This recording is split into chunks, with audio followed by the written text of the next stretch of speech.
I had a conference call with Drake, and this is like early Drake. Maybe So Far Gone was already out. It was already out. He was like, yo, man, you know, whatever, send me some beats. I'll send him that. This is me, still the same. And I guess they were doing a re-release of So Far Gone. So he called me. He was like, yo, can I use this beat? And so he played over the phone. I'm like, yeah, you know, whatever. And he sent me the song.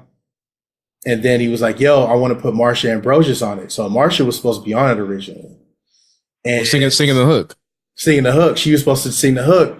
But he was like, you know, and I was waiting for him to send me the version with her. And then he was like, nah. He's like, we're kind of in a rush. So he's like, I just sang the hook. I believe the lies. Look me in my eyes. Please don't be scared of me. So yeah, I made the beat with Chin and Jetty.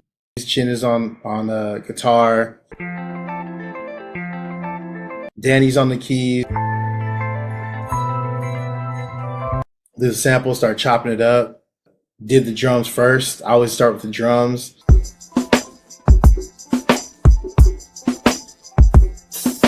Then I just started playing the chops. I had Dan Steve came in. He played the bass.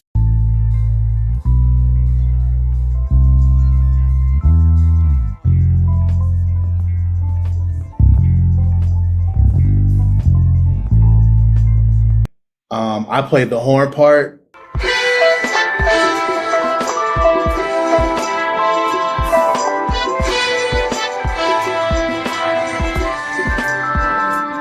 And then when he was working on what the first album, Thank Me Later, I went to go meet him in person. He had never seen me. So when I walked in, he was just like, Khalil? I was like, yeah.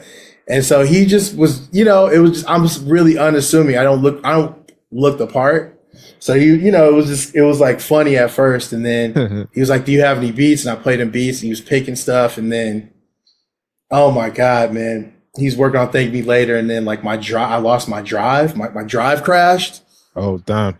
I had no backup. We sent it to Drive Savers. We sent it everywhere. We could not recover it. The beat that I gave him already had a click track, because back then when you bounced on Reason and if you had the click track on, it would leave the click track in. So all of my bounces would have the click track, and I didn't know it. I was just like, he's like, yo, can you send me the beat without the click track? And I was like, I can't. I don't have the files anymore.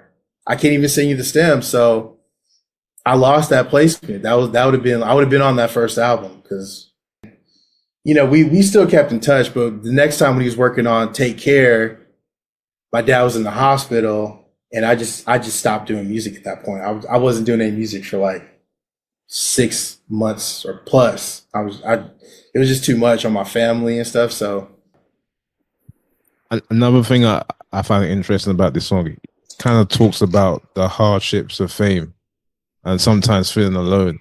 Now, you've produced for a lot of like global big stars, artists.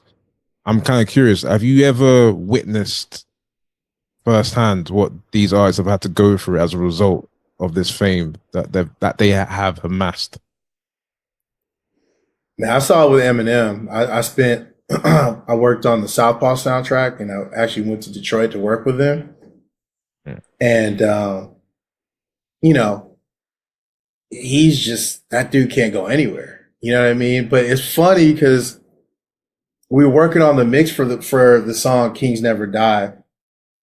And we get into he has like a Navigator, like an old Navigator truck.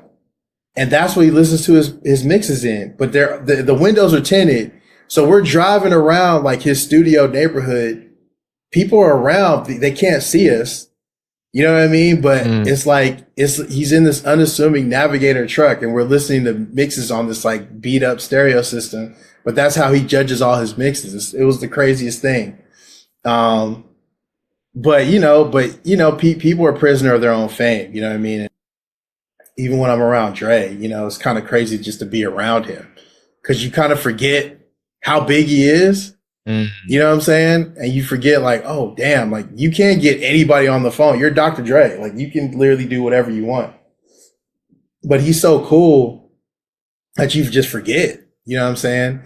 But a lot of these guys, I mean, he just works. Like Eminem, same thing. They just work. Like you know what I mean? I think that's like that's the common theme. Is like these dudes just stay working at their craft. Like no matter what level they're on, they're still pushing to try to get to the next level. They're still searching for something greater than what they've already done. And like that's inspiring. That makes me stay in the studio and try to get better. You know what I mean? All right, so this song is probably my favorite. So this was the song where I first heard of who you was, because I was like, who produced this? Me thinking it was Dr. Dre, and it wasn't. I was like, oh, DJ Khalil. All right, let's do this.